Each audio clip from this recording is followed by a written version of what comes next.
Engage your brain and enter the mind's eye. I'm your host, Brian Turnov, and you're listening to Z Talk Radio. We're just a few days away from the 53rd anniversary of an event that changed history. November 22nd, 1963 was the day that John F. Kennedy, our president, was assassinated. On tonight's edition, we'll traverse through the jungle of statements, testimony, allegations, and theories relating to the assassination of John F. Kennedy. Guiding us through these confusing trails that surrounds the JFK assassination, we have Secret Service and JFK expert and researcher Vince Palamara. We're going to tackle every possible angle of the medical evidence in the Kennedy murder mystery, which is featured in his book, JFK, From Parkland to Bethesda, The Ultimate JFK Assassination Compendium. Before we bring on Vince, we have a few words from past guest J. Somerville Park, who will share some special updates about GMOs from his book, Seeds of Reprisal, and how the great Neil Young recently got involved. Links up now for both J. Somerville Park and tonight's guest, Vince Palamara. It's splattered all over through our social media pages. Check it out, Twitter account at Mind's Eye Show, and the same for Facebook, facebook.com/Mind's Eye Show. Back in a Mind's Eye moment. We're back on the Mind's Eye, and before we talk to Vince, let's bring on returning guest for a quick 10-minute update on his book, Seeds of Reprisal, GMOs, and Neil Young's recent involvement. Author and journalist J. Somerville Park joins us again for a quick but important update. Now, last time we spoke, Jay, was actually practically a year to the date, about a year ago. So I'm really excited to have you back on and give us a quick update. We discussed your book, Seeds of Reprisal, Monsanto vs. Michael White. Just give a quick synopsis for the unfamiliar listener, and then we'll get into the news. The story is about Michael White, who's a farmer in the northeast corner of Alabama, and he wound up in a very heated legal battle, and went beyond legalities, but a battle with Monsanto over GMOs. Of course, GMOs are genetically modified organisms, which are has infiltrated our food supply literally without our consent. And so the book is essentially Michael's story and his battle against one of the main companies behind GMOs. In my opinion, it is a must-read to really understand the farmer's plight, GMOs, and then really the corporatocracy that not only farmers are fighting, but we as regular citizens are fighting. And Jay, you know how I feel about the book, you and your work, and apparently I am not the only one. So just give us share the news for us. What's happened recently? Well, recently, Neil Young, of course, the legendary recording artist, who's been with us for four decades, and he's been an activist most of his adult life. And when I say activist, I mean it in the best possible terms. Some people look at that as a bad term, but America was founded by activists, so I consider it a good term. It's a badge of honor. Neil Young got involved with this project this year, and he had a big hand in producing a documentary called Feeding Fear, which is basically it's about 10 minutes of Michael White talking about his ordeal with Monsanto. And for those who haven't seen it, I can't urge you enough to take 10 minutes out of your life to watch this documentary. If nothing else, it will give you a good snapshot of what has happened to farmers in this country. And most of them are afraid to speak out, and most of them can't speak out because of legal reasons. Michael White is one of the few who can speak out. And I've watched it a couple times since it came out, and it's even more intense and powerful just seeing and hearing Michael White, the main person of the story, and seeing and hearing him in person. Just tell listeners where they can actually look at if they want to just check it out right now. What website would you recommend? Well, you can go to Neil Young's Facebook page, and you can look at it there. It was listed there, I think, July 23rd. Or you can go to Seeds of Reprisal. You go to the Facebook page for the book, Seeds of Reprisal.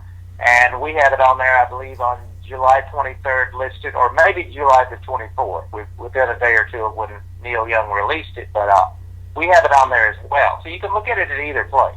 We'd certainly welcome you to come to Feed the Reprisals Facebook page and look at it.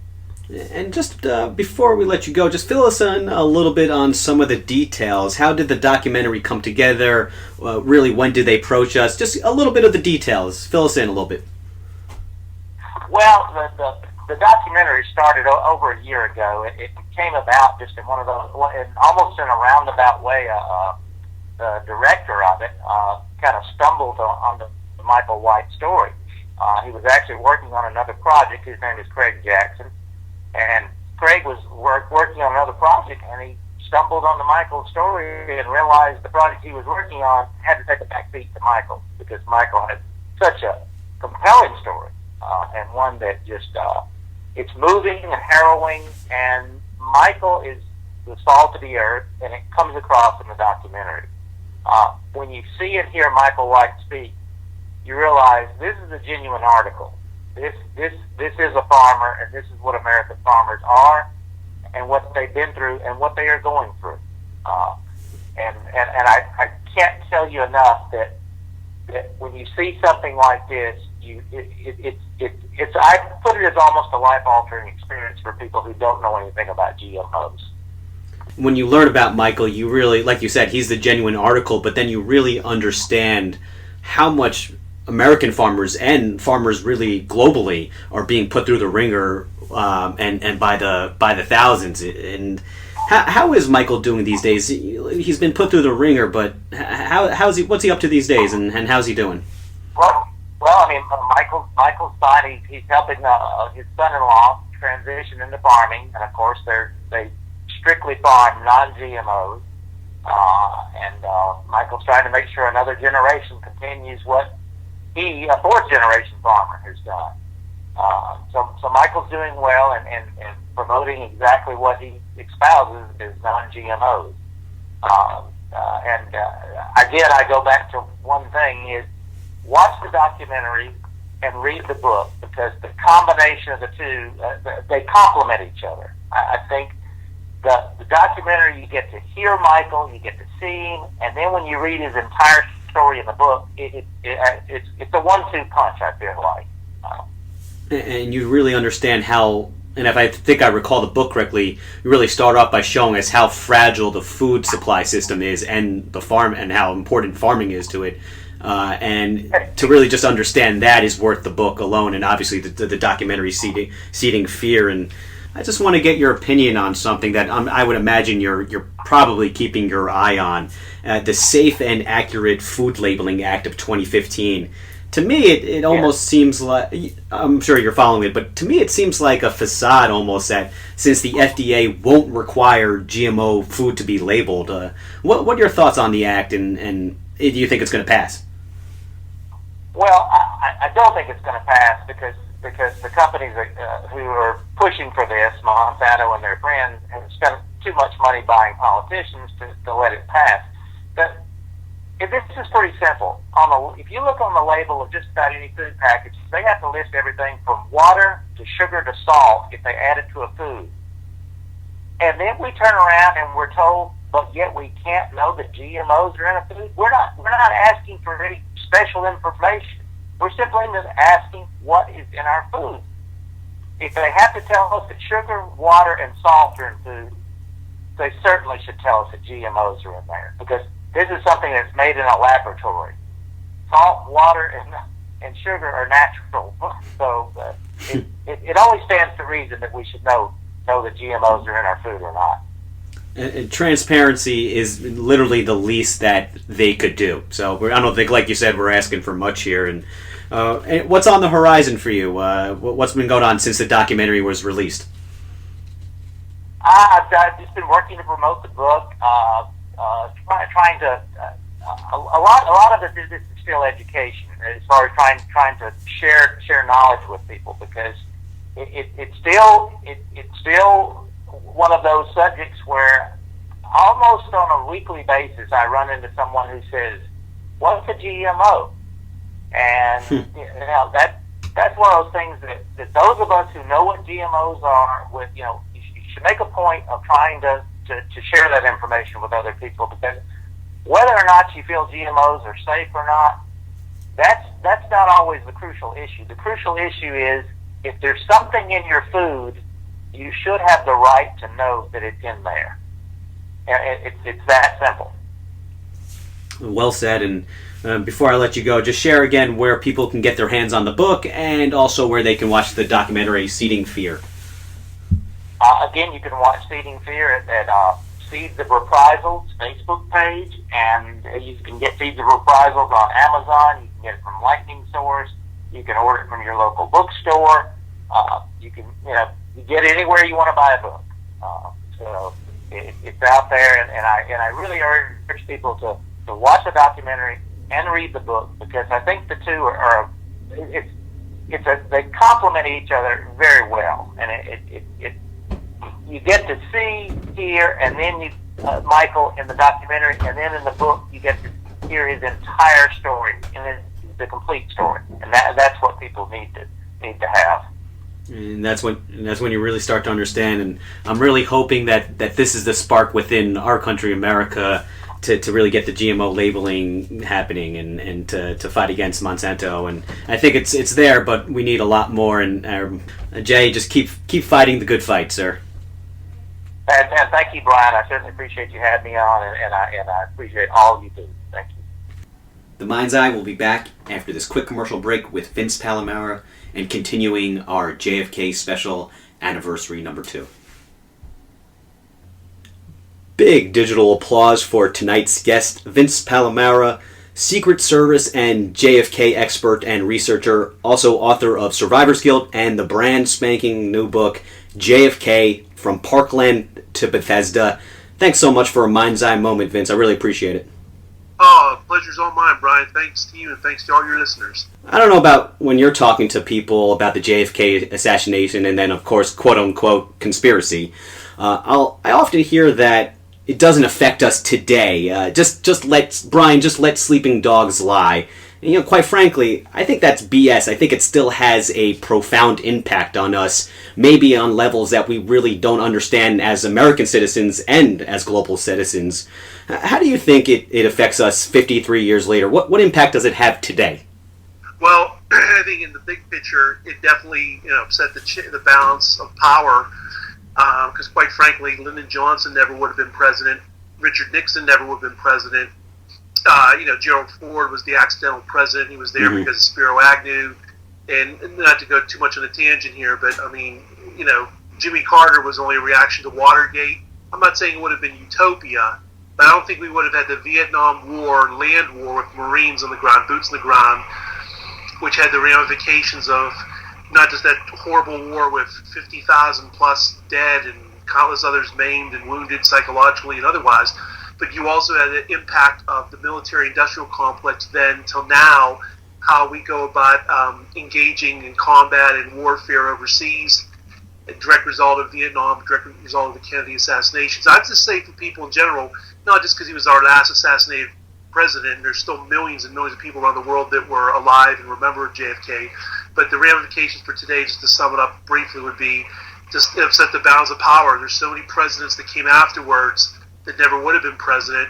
Again, you had Vietnam, you had Watergate, you had racial strife, you had the whole hippie movement. Just a lot of things happened. It was a distrust in government came in, and just even today with the recent, still going in some respects, the Iraq War and the war on terrorism and whatnot. We might be jaded. It's the 21st century, but there's no doubt that you can see the genesis of distrust in government and the growth of the military-industrial complex from that day. And as an aside, a very important side, I'd recommend to all your listeners to get The Devil's Chessboard by David Talbot, good friend of mine. I'm in his first book, Brothers, briefly, and his second book is terrific. That probably would be a better answer for anybody who's wondering if it's in relation to now. So I'd recommend that book. That is a fantastic book, and obviously for all the wrong reasons. It really does lay out everything that's going on today, piece by piece, and as you said, JFK was pretty much the first domino, and to let it fall into that chain. And Vince, I'm going under the assumption that you were not alive on November 22nd, 1963. Otherwise, you look damn good for your age, quite frankly. But what? I'm 49. A lot of people still think I'm in my mid-30s. Yeah, I was born 1966, and I got interested in this in 1978 when I was 12 years old during the House Select Committee days, when I was in middle school, believe it or not.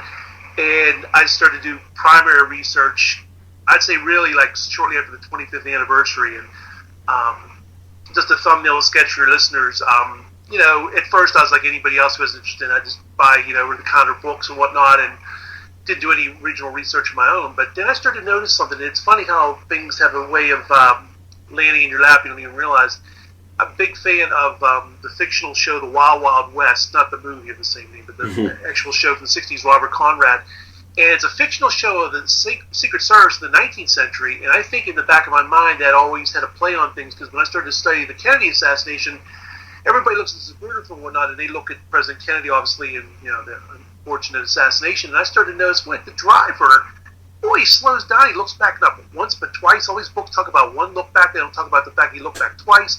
Why was the actions of the Secret Service so terrible? And that's what got me to eventually contact these gentlemen through, phone calls, email, writing, and whatnot. And that was the genesis of primary research. And so it's just funny, a fictional show about the Secret Service ended up having a latent tangential interest, with the JFK assassination that kind of combined, and that's where we are today. And then there's a secondary side would be the medical evidence, which is the new book, JFK from Parkland to Bethesda. The first book is Survivor's Guilt, the Secret Service and the Failure to Protect President Kennedy. And that encompasses 20-plus years of research on the Secret Service and the JFK assassination. Again, a lot of these gentlemen have since passed away, and it's a good oral history of what they felt and thought in relation to President Kennedy himself and the assassination in particular.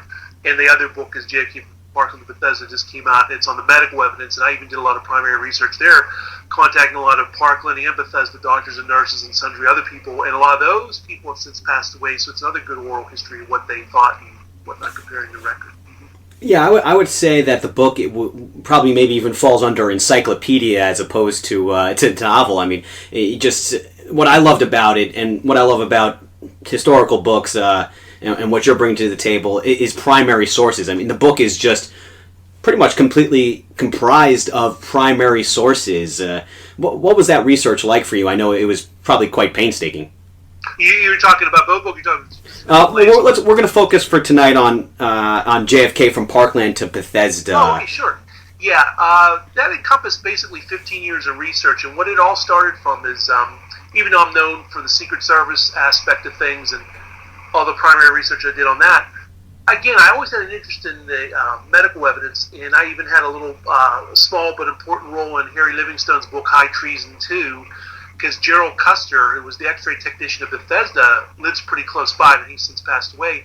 But I was involved in a videotaped interview that became a prominent part of Harry Livingstone's chapter. And also later on, William Law, he just came out with an expanded version of his first book, In the Eye of History, and it's on the medical evidence. Well, we ended up filming Gerald Custer over 2 days, 7 years after Harry Livingstone.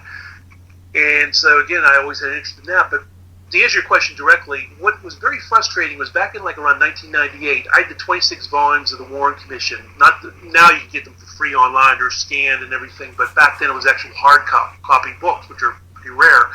But I was frustrated because even though there was a lot of tantalizing information about the medical evidence, there was no index. Everything was just hodgepodge, thrown around. You'd find a statement in in volume 17, another one in volume 23, and so on and so forth. And I was like, you know what I'm going to do? I am going to collate and put together all these statements in chronological order of what all the Parkland doctors and nurses and even some of the Bethesda people, what they had to say about the president's wounds. And then the ball got rolling, and I was like, wait a minute. Okay, it's one thing to do what the Warren Commission will be valuable. Why don't I try to tackle the House Select Committee and their 12 volumes of hearings and exhibits, then the recently finished Assassination Records Review Board in the late 90s, I started to go through their evidence. Then I said, I'm going to make this complete. I'm going to go through all the major secondary source books, David Lifton's Best Evidence, all the books I could think of related to the JFK assassination.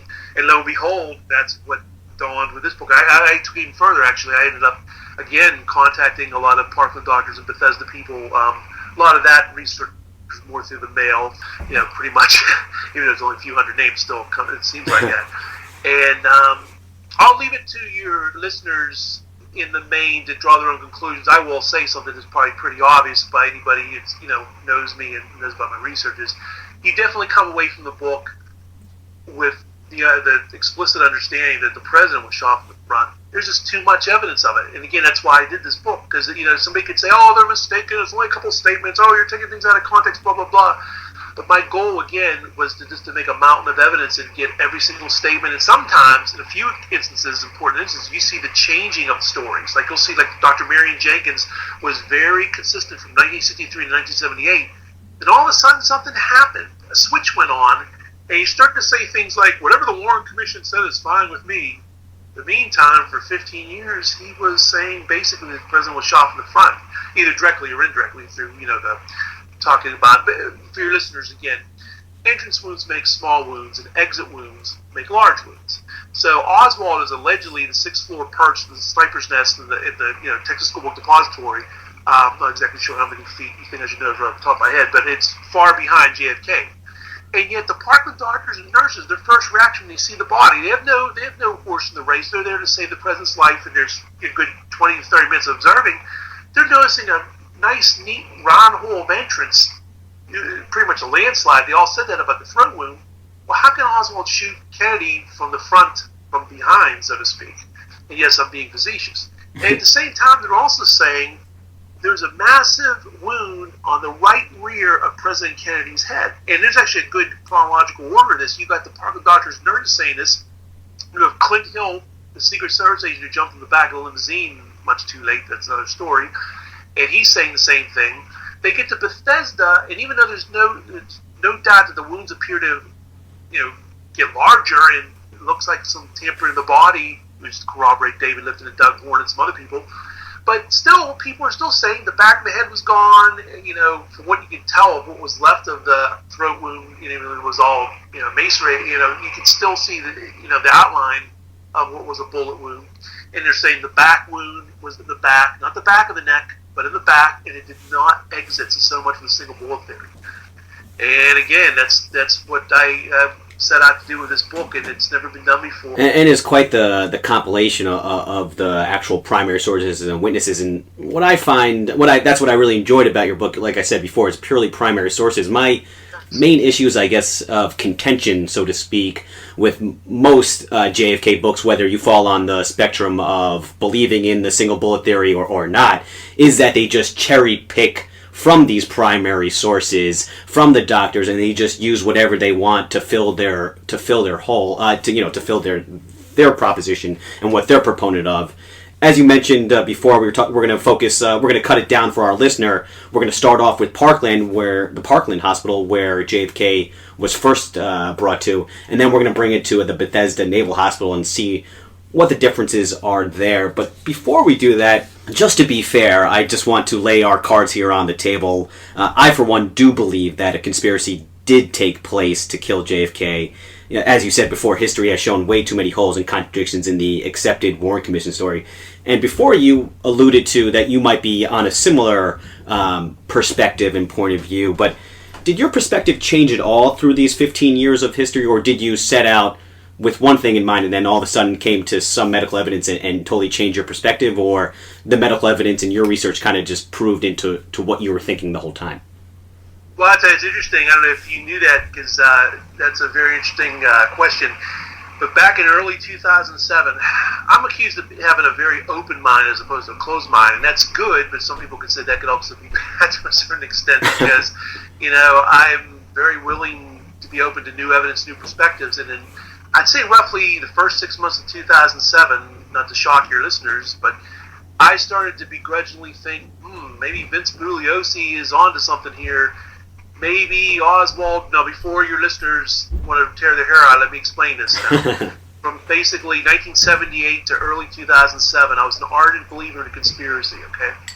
But what happened was Vince Bugliosi came with his book Reclaiming History, and I'm a big fan, or I was a big fan of Vince Bugliosi, apart from anything having to do with the JFK assassination, just as, his work on... now, since then, I've modified my views after Reclaiming Parkland came out by Jim DiEugenio, but to stay focused on the matter, It was all a matter of perspective. I've always said for years, my Secret Service research holds up whether Oswald acted alone or not, conspiracy or no conspiracy. If these men would have did their job, President Kennedy would have survived that day. And I've always used that during. I'm on the record since 1995 making that statement, because there's always a small but vocal minority of people believe Oswald acted alone, but the majority do believe it was a conspiracy. So I try to appeal to both people, but in an honest way. I say, conspiracy, no conspiracy, Oswald, no Oswald. The Secret Service done the job. Kennedy lives. Now, to directly answer your question, okay, Vince Bugliosi comes along in early 2007, and I started to think, you know what? Maybe this answers it. There were multiple conspiracies, plural, multiple groups that hated Kennedy, wanted to see him dead. So that's the good news. But maybe Oswald somehow beat them all to the punch. It's like there was make an analogy for your listeners. It's like there was a bunch of bank robbers, okay? You're playing the night before, they're going to hold up the First National Bank of, Minnesota. And then some lone robber comes the next day and robs the bank. Now, wasn't there a conspiracy to rob that bank? Better believe so. There were multiple people, multiple threats, but one person beat them to the punch. Now, here's what happened with that. Then when kind of like a virtual slap in the face happened, because Doug Horne kind of came to the rescue and says, Vince, I appreciate where you're coming from. You're probably burnt out. You're not the only one who's done that, because very respected researchers, Pat Spear and Deb Galantine, around that time briefly kind of changed their tune a little bit. But I offered that little caveat about multiple conspiracies, just Oswald beat them to the punch.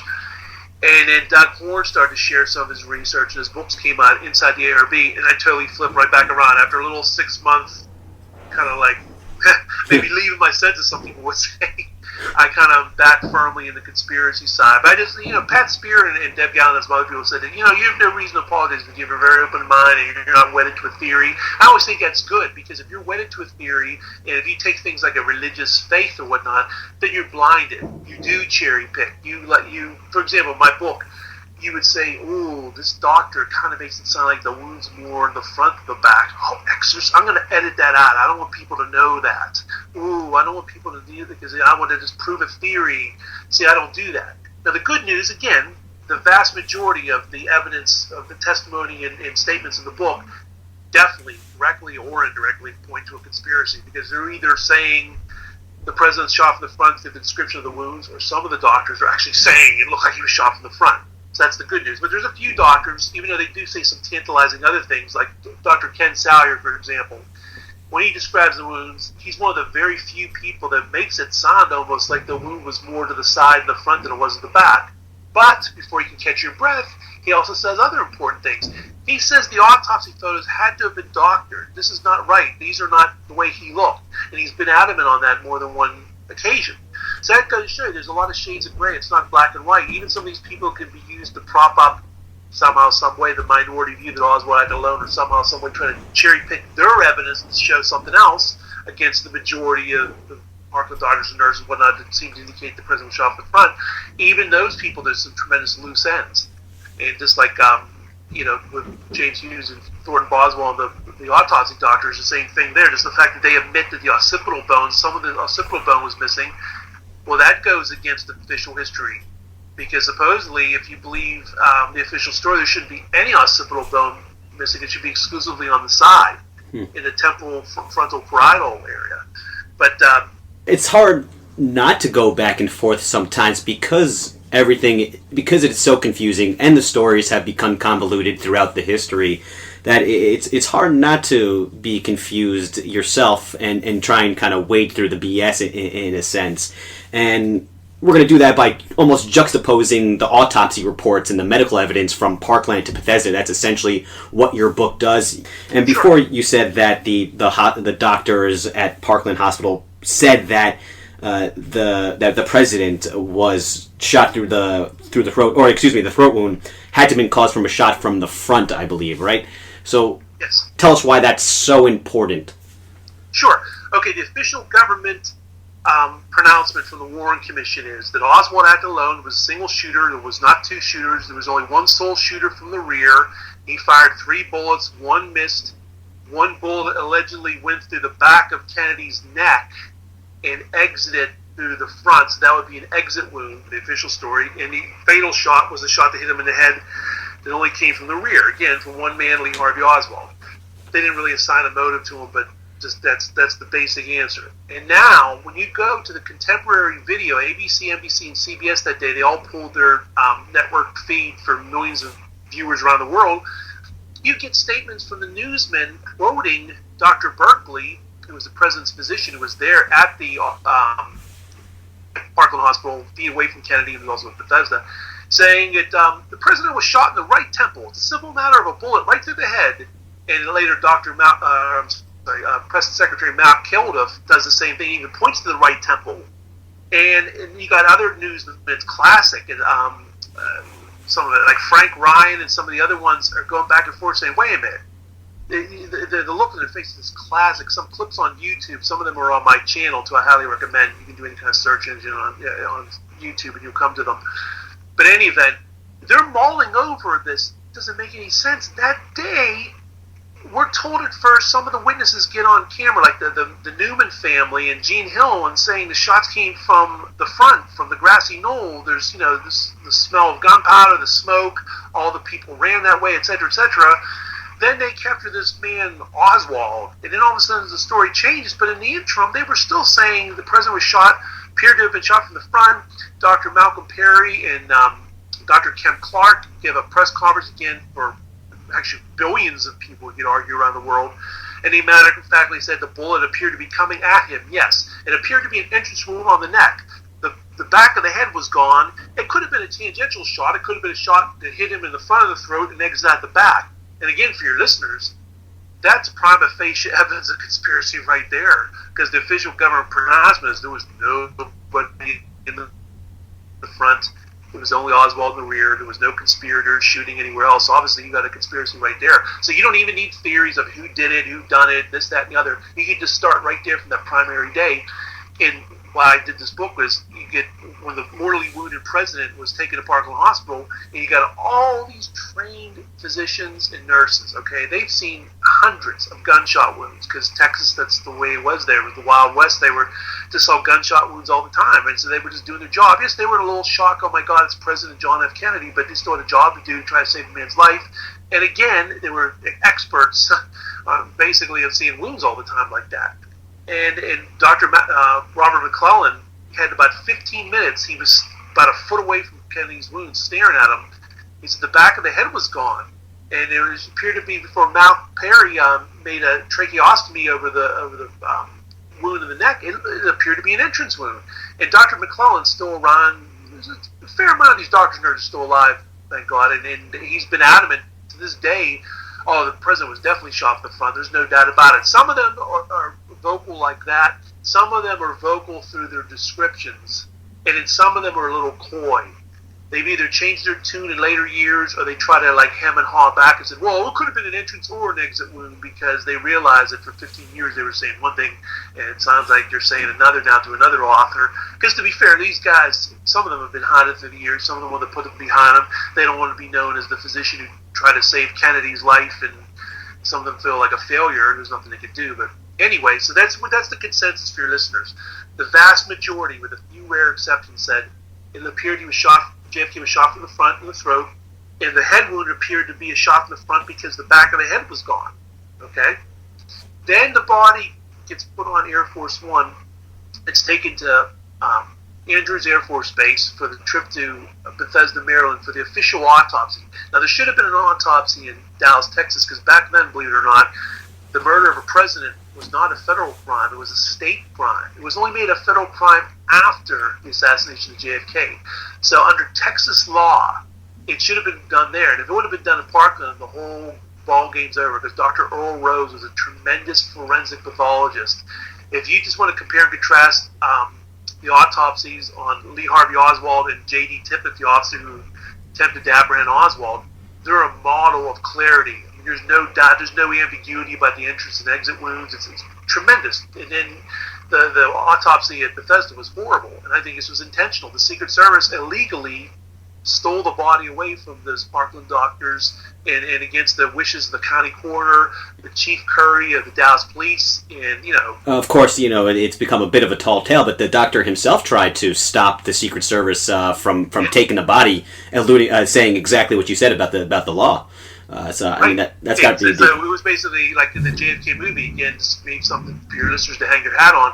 It's not so much.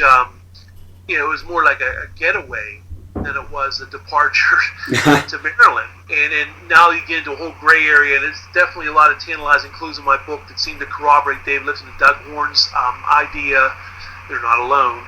That something happened to the body between Parkland and Bethesda. It was either taken out of the casket and put somewhere else in Air Force One, and it was an off-the-record inspection / pre-autopsy manipulations of the wounds. Because for your listeners, what happens is when they finally get underway at Bethesda Naval Hospital for the official autopsy, after all this stuff with decoy ambulances and people talking about the body arrived much earlier than the official story, he says, and you look at the wounds became bigger by trying to search for bullet fragments and whatnot out of necessity, just by putting their hands on the body, not to be gory, but it is what it is. They, out of necessity, obscured those wounds, because by tearing and whatnot and trying to get to the brain, they said, James Jenkins, who was a Navy corpsman at Bethesda, he's adamant to this day that the president was definitely shot from the front. He expected there to be a statement from the War Commission saying the president was shot from two directions. He was shocked that there wasn't one. We'll get to that in a moment. But in any event, some people saw the wounds still before they were manipulated. That's the crazy thing about this. And then there's other people like Paul O'Connor who do say that the wound was massive, it wasn't a small wound. So that's what some people will see when they see the Bethesda part of my book. They're going to see, corroboration for Parkland, but then they're also going to see a slew of witnesses that make it sound like the wounds became larger, and I say more ambiguous. And I think it's all because of compartmentalization. It's all what you as an individual observed at a given time. At 6:55, Gerald Custer, the X-ray technician, saw what he saw. At 7:30, Paul O'Connor and James Jenkins and Ed Reed and et cetera, saw what they saw. So they only have a little sliver, a salami slice in time of what they saw of the body and of the procedures at that given time, just like the Parkland doctors earlier in the day saw what they saw, and so on and so forth, Dealey Plaza witnesses. So when they swear they're adamant that this is the way it was, or the photos and x-rays don't show what they saw, they're not fibbing. They're telling the truth. It's just that that's what they saw at the moment. So I think I solved the mystery in my Bethesda part of my book.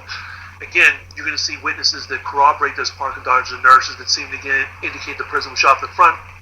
And again, you're going to see a slew of other witnesses that seem to say these wounds became bigger. And it's all about manipulation, because I think what happened was when the official autopsy got underway, it's kind of like when a court reporter, when the lawyer says, off the record, people, off the record, and the court reporter stops taking notes and the jury is supposed to disallow statements, human beings are still talking. Human beings are still listening. It's just not on the record. Well, same thing we have with the autopsy that night.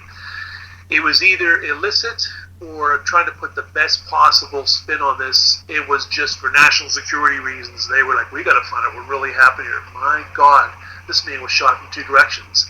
And then there was a statement of all those admirals and generals at the autopsy saying, no, the president was shot only from the rear, and that's what you're going to report. Okay, here, 8 o'clock, let's go. Official autopsy's on the table. And these guys are worried about their pensions. They're worried. They're Navy men just following orders. Admirals and generals that far outranked them.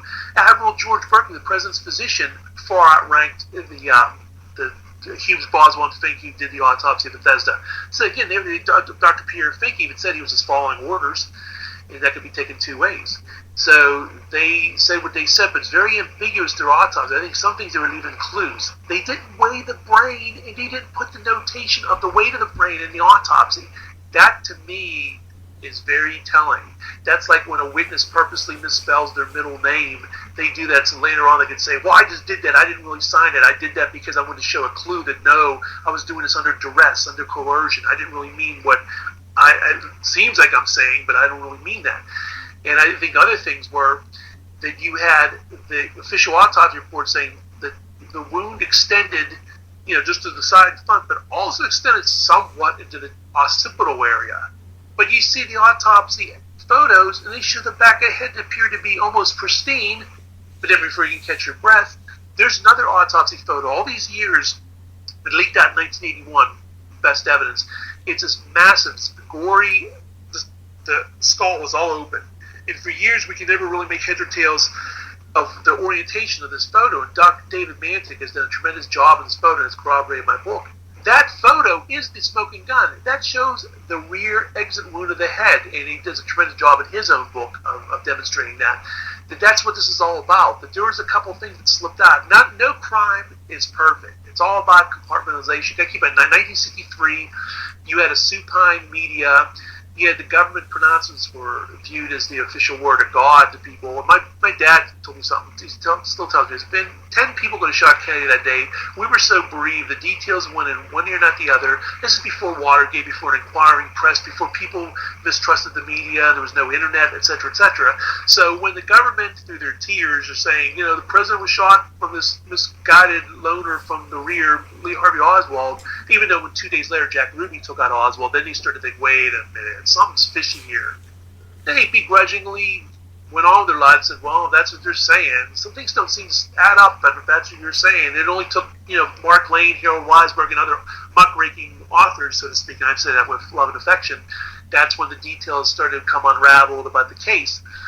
But it's always been the medical evidence, hands down, apart from any theories on who did it and the shooters, grassy knoll ghosts and everything, the medical evidence is the most important area of the case because, photos are always up to interpretation. Witnesses can be mistaken, but when you got the medical evidence, you got all these trained doctors and nurses, and you got the autopsy x-rays and photos showing what they show, and sometimes that's not a good thing depending on your point of view, then you got to just say, hey, it's the weight of the evidence here, and in my learned opinion, the weight of the evidence shows that there was a conspiracy and the president was shot from two directions. Yeah.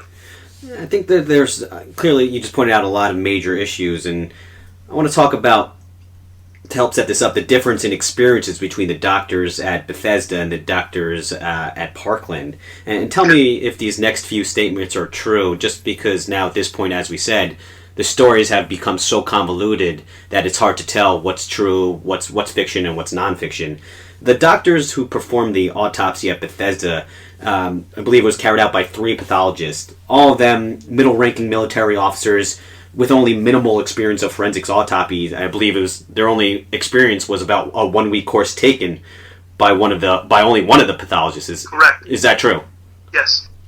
So we have right there a major issue that Parkland doctors who've been doing that for decades, or most of them, where they say one thing, and then we have the Bethesda doctors after the body has already been moved, clearly contaminated. So we see that the experiences between the 2 doctors are huge, and that the Bethesda doctors didn't have any training. And why would you have these pathologists who have practically no experience doing autopsies perform this? To me, that is a huge red flag. Huge red flag, Brian. And what it was is because they were malleable. They could be twisted. Again, they were following orders of like what Pierre Fink said during the Clay Shaw trial. Jim Garrison, it's made famous in the movie JFK, goes, oh yes, there was admirals and generals. When you're a lieutenant and colonel in the army, you just follow orders. He would not admit to the specific identity of who told him not to dissect the neck wound. Humes and Boswell had no experience whatsoever in gunshot wounds. But the bottom line, it's definitely a matter of expertise. Yeah, you had the Parkland people much better trained than the people at Bethesda. Now, not to denigrate everybody at Bethesda, these, I think, very honest, corpsmen there, they're doing their jobs, the assistants, the peons, the privates, so to speak, in the Navy, the Gerald Custers, Ed Reeds, Jan Gale Rudnicki, the list goes on, there's so many. They observed what they observed, and with rare exception, they're all saying the same thing. It appeared that the president was shot up the front. James Jenkins is amazing. He just basically said he thought for years that it was going to come out saying that there was 2 shooters. Now, your audience might say, well, why did they say at the time? Well, here's another part of the cover-up. They were ordered under threat of court-martial to not say anything to anyone about the autopsy or what they saw or heard. They were to just keep that to themselves, keep their mouth shut, and no one disputes that. That's a definite fact. There's a lot of theories. This case is the fact. So what happened until 1978, these guys couldn't say anything. And even the House Select Committee, the Congress of the United States, said, look, the gag order has been lifted. You can now speak to us. Some of the guys were still reluctant. General Custer said, oh, I'm not taking your word for it. I want to see it. I want to see it from the Secretary of Defense. I want to know that I'm not going to land in federal prison for talking to you about the autopsy. Again, a suspicious mind would say, if there's nothing to this and Oswald had alone, why do you have to have a gag order? When these men just say, oh yeah, he was shot from behind by probably one assailant. All these years, these guys were just... Gerald Custer couldn't even tell his own wife that he was there at the autopsy. She didn't learn until 1978. Her husband of all those years and years afterwards was at the autopsy. So that's how the cover-up. So people say, oh, come on, all these years later, people would have talked. It's all about compartmentalization. The Zapruder film did not come out to the American public until 12 years later in 1975. The gag order for these men to speak wasn't lifted until 1978. And again, it's all a matter of reporting. Even though the Haas-Litt Committee, the good news is they did say there was a probable conspiracy and reversed the Warren Commission. We actually have two verdicts. We had the Warren Commission saying there's no conspiracy and the Haas-Litt Committee saying there was a conspiracy. There's just no way around it. People could be mistaken, this, that, and the other. But when these Parkland doctors, these trained people from both hospitals, okay, the vast majority are saying the president shot from the front, that's the end of the ball game right there. There was only few people that were actually at both Parkland and at Bethesda, and one of them, I believe, was Dr. George Berkeley, who you talked about before, who was Kennedy's personal doctor. So I think it's interesting to see what he says. What does he say? Because he had a chance to be, I believe, at both autopsies. Yes, very interesting gentleman, Dr. George Berkeley. He came out on several occasions with his adamant belief there was a conspiracy. Author Henry Hurd in the early 80s spoke to him for the record. It's a footnote in his book, but he said that, 1982 I spoke to Dr. Berkeley, and Dr. Berkeley was adamant there was a conspiracy.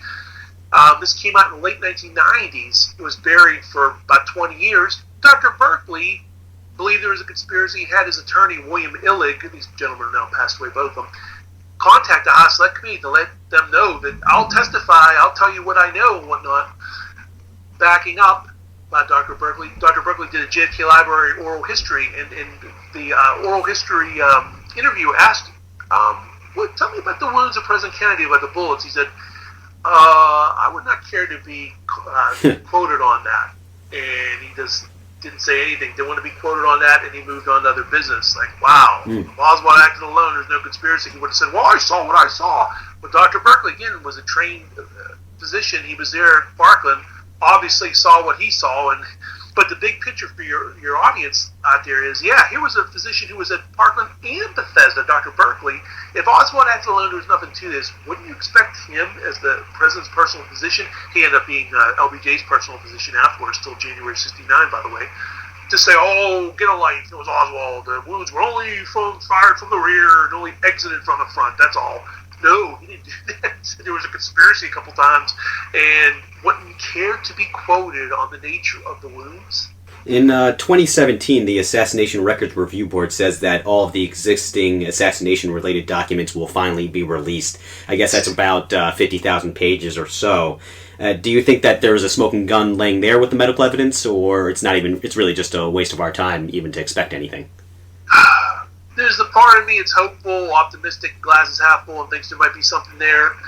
Then there's a part of me that's thinking they're going to roll it back again. Because the president can veto things, they can veto and they can keep rolling it back for national security and change the date to 2027 if they want to keep rolling it back. They literally can do that. They have the power to keep rolling it back. So it's 2017 is not a guarantee. But I also think about Norman Mailer's analogy that, he equates it to Rolls-Royce being left unattended with the keys in the ignition in Harlem for 10 years. What do you expect to find? It could be that it could be nothing, and it's just to serve pablum to the people and go, aha, look, people, you're waiting for years for this. There's nothing here. How convenient that there's nothing there, because it's been rifled for decades. They're just leaving nothing to make fools of us. Or again, there is going to be something, oh my God, we can't release this, and don't tell the president, whoever the president is in 2017, for national security, we can't release this. It's going to affect sources and methods. Even if some of these people are passed away, we can't let them see this. And to let your audience know, even though the Assassination Records Review Board released millions of documents, and we're still going over them now, it's tremendous. That's why some of the books in the last 5, 10, 15 years have been the fruits of the labor of those documents. Even those documents are incomplete. Some documents are still coming out redacted. Some things they were unable to obtain. And one of the big things is, but to answer directly about the medical evidence, that's why I went back to it, because I was never satisfied with theories. Never satisfied with speculation. People like to go, let's speculate for a moment, Vince. Who do you think shot the president? Who are the shooters? I'm like, you know what? I don't want to play that game, the ghosts and goblins on the knoll. I don't want to get into things I can't prove. That's silly. People like shows like CSI and all the shows, Criminal Minds. There's something to that. You know why? Because people want proof. They don't want just theories and let's go on and on. We can spend like a parlor game. Who killed Kennedy? That's important to a certain extent, obviously. And I don't want to denigrate people on that, but I think the time's come to get past theories and get into as much as you can of hard forensic evidence and whatnot. And that's why the medical evidence is so important. And that's why I did what I did. And I think readers who view the book will definitely come away from. I don't think there's any way we can read this book and say, oh, it was just a shooter from the rear and that's it. There's just no way. It's a landslide of truth, as I call it. All these doctors and nurses and sundry people who just innocently observed what they observed and said what they said. But it's been spun around in hundreds, if not thousands, of books, documents, videos, etc. that people never had a chance to have an all-in-one resource to get it. And hopefully my book is that source. Before you talked about the Bethesda autopsy and how I guess part of the procedural they went out of is that they didn't weigh the brain. From my knowledge, that Kennedy's brain has gone missing from the National Archives. What are your thoughts on that, and how important is the brain with the medical evidence in proving whether the single bullet theory is true or not? Very, very important. Good point you brought up. I guess in the interest of time, some things, probably that's one of the things probably should have brought up pretty much right away. Yeah, the tissue slides, several autopsy photos and x-rays in the brain are missing. It took Dr. Sarah Wecht, again, a Pittsburgh connection, the county coroner of Pittsburgh, PA, 1972, 9 years later, he went to the archives and he found out, wow, wait a minute. He got permission from the Kennedy family and said, wait a minute, where's the brain? It took 9 years later, the front page story in the New York Times, my God, Kennedy's brain's missing. For all those years, nine solid years, people thought, well, the brain's probably in the National Archives or Smithsonian under lock and key. Brains missing, people, and that's huge forensic evidence. That'll show the president shot from the front or not. And to go up another 20-some years, Doug Horn of the Assassination Records Review Board, he was responsible for the medical area, in his books, Inside the ARB, he discovered, and even George Lardner, who believes Oswald Act alone, he did an about-face for one column, is amazing. It shows and says that basically Doug Horn's to be commended, George Lardner says, because it appears, as science fiction as this is to fathom, it appears there were two brains of the president. There was the president's brain, and there was another brain substituted, because as much as I don't want to believe this, as George Lardner saying, I'm paraphrasing, it appears that one brain was described in a post-mortem, basically autopsy of the brain separate. That's standard procedure. They, fix the brain and formaldehyde they observe later. Hughes and Boswell were saying one thing. Then there appears to be good evidence of another examination where they bring in Fink. Now, he's part of the team. And the guy who took the photos of the brain, and who, by the way, believes Oswald Act alone, this is very important because he's saying, those aren't my photographs. That's not my film. That's not my photographs. I don't know what brain it is. That couldn't be the brain of JFK. You talk about smoking guns. Again, it's the late 1990s. Everyone was so obsessed with Monica Lewinsky and the O.J. Simpson civil trial and criminal trial. I'm not making a joke. This is the truth. A lot of these things got buried or put on the back page because, JFK. I want to hear about Monica Lewinsky. I want to hear about the O.J. thing.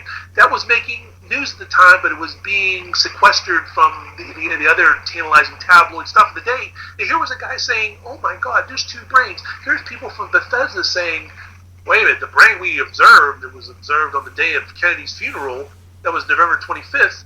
Well, wait a minute, what about this other brain examination? There's evidence that there was a brain examined on December 3rd. It was about a week later. And again, I think John Stringer, the autopsy photographer of record, there's a couple other ones, but I mean, it's very interesting because here's a guy who's adamant, get a light, it was just Oswald Act alone, who was adamant, under oath to the ARB, those aren't my photos, that's not my film, that's not the brain. That is a smoking gun because, again, why would somebody like that who's not a conspiracy theorist say that? You would think, that's my photos, my film, yeah, it's the brain. He's saying, no, it's not. He's real adamant about it and goes into tremendous detail. And again, it appears what happened was, your lay audience is wondering, what does that mean? What that means is Kennedy's brain, it appears to be like maybe half of the brain was left after the gory Zapruder film. You can see the brain. The vernacular is his brains were shot out. Not literally all of them, but a good bit, unfortunately, including the cerebellum, are going to only come from the back of the head, indicating the shot came from the front. But in any event, gets to Bethesda, and some semblance of a brain was taken out, okay, although some of the people at Bethesda said it appeared to have already been cut. It fell right into my hands. I didn't have to do a craniotomy, which is the standard procedure for removing the brain. So it just fell out right in my hands. which indicates somebody got to the brain, got to the body. And now, as far as the brain, yes, the brain is like a sponge. It would show entrance and exit wounds directionality. So it's very convenient that, the brain is missing, and there appears to be another examination. And good witnesses under oath who have no stake in the race, they're not making money. In fact, they believe Oswald Alone are saying, these films and photos aren't mine. I didn't do this. There's no way. I don't use Ansco film. We use Kodak, and vice versa, and they go on and on about it. It's really amazing. I recommend everybody to get the transcripts inside the ARB by Doug Warren. You can get the books on Amazon. There's tremendous transcripts of the under oath interviews, and they're alarming because they're all trying to grapple. Even Hughes and Boswell, who are under oath, that try to say Oswald acted alone because they're tired of all the theorists, are saying, I don't understand this photo. I don't understand this X-ray. We took more photos and X-rays, and they're missing. I'm sure we took a photo of the entrance wound. Where is it? It's not here, sir. We took it in 1963. Where is it? So today, 2015, there's missing photos, there's missing X-rays, there's photos and X-rays people don't agree with. The brain, there appears to be two brain exams, the real brain of JFK and a substitute brain. Before people think, substitute brain, that's silly. No, it isn't. At Bethesda, there were many brains. And no, it's not a science fiction theory, because there were many deceased people. There was a morgue there, and many people in the military, branch of the military, were deceased, and they had many specimens of brains. So it would have been very easy to, not to be gross, but to open up the refrigerator. Here's a brain. Okay, we're calling this JFK's brain for national security. Let's take photos. And there's only drawings of the brain that have come out. And the drawings don't even make sense. How could that, just as a lay person, you look at the drawing of the brain, say, wait a minute, there's no way that brain could be JFK's brain. Half of it went on Elm Street. I'm using a little bit of hyperbole, but you get the point. So there you go. That's why, again, the medical evidence is so important, because we can spin our wheels forever and think about who the grassy old gunman was, who was behind it. It's important. When you get the medical evidence, that to me really is the heart and soul of the case for conspiracy, because everything else is speculation. The medical evidence is very important. I urge everybody to take a look at it, because I think it'll really open their minds. Where there's smoke, there's fire, and boy, there's a lot of smoke right now. Vince, give out your social media information before I let you go, and how people can get their hands on the book. Oh, okay. Thanks a lot, Brian. Thank you, listeners. You can get my book, JFK Apartment, Bethesda, the same way you can get my first book, Survivor's Guild. That's Amazon, Barnes & Noble. You can get it at finer bookstores itself if you want the physical copy in a bookstore, but your best bet is nowadays people go online. So for me, you can just type in Google and YouTube and put my name, Vince Palomera. It's always Palamara, and I have many of my blogs and information come up. If you go to my YouTube page, you'll see some of the videos, the medical evidence related videos I'm talking about, and some other interesting things, and there you go. Yep. And of course, we have the links up on our website now, and will be promoted over the next few weeks. Vince Palomara, thanks so much for schooling us on the medical evidence in the JFK assassination. Definitely pick up his book, JFK From Parkland to Bethesda, The Ultimate Kennedy Assassination Compendium. Vince, thanks so much. It really was a pleasure. Oh, same here, Brian. Thanks a lot. Thanks to your listeners. Take care. We'll be back with the Mind's Eye Show wrap-up right after a quick word from our sponsor. Back after a quick word from our sponsor, this is the Mind's Eye. We're back, and it is time for the Mind's Eye Show wrap-up. Whether you lived through it or not, it's pretty obvious now that November 22nd, 1963, when our President JFK was assassinated, it's a date that changed history. There are so many different facets to the JFK assassination, but in the end, after combing through all the medical evidence with Vince and reading through the primary witnesses, the people that were there, what they actually saw, it's almost impossible to leave the show without thinking that some type of conspiracy or cover-up definitely happened in the Kennedy murder. For more information on Vince, to hear the entire set of archives, and in case you missed something tonight, check out our website, themindseyemedia.com. And while you're stopping by themindseyemedia.com, don't forget to check out our last show before we take our annual midwinter break. We're going to open up the Freemason Files next week, December 3rd, 2015, and bring back guest Robert W. Sullivan IV, historian, 32nd degree Scottish Rite Mason, for a discussion on his book, The Royal Ark of Enoch, The Impact of Masonic Ritual, Philosophy, and Symbolism.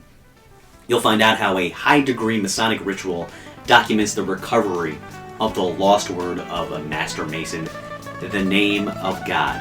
Until then, I'm your host, Brian Turnoff. This is The Mind's Eye, and you're listening to Z Talk Radio.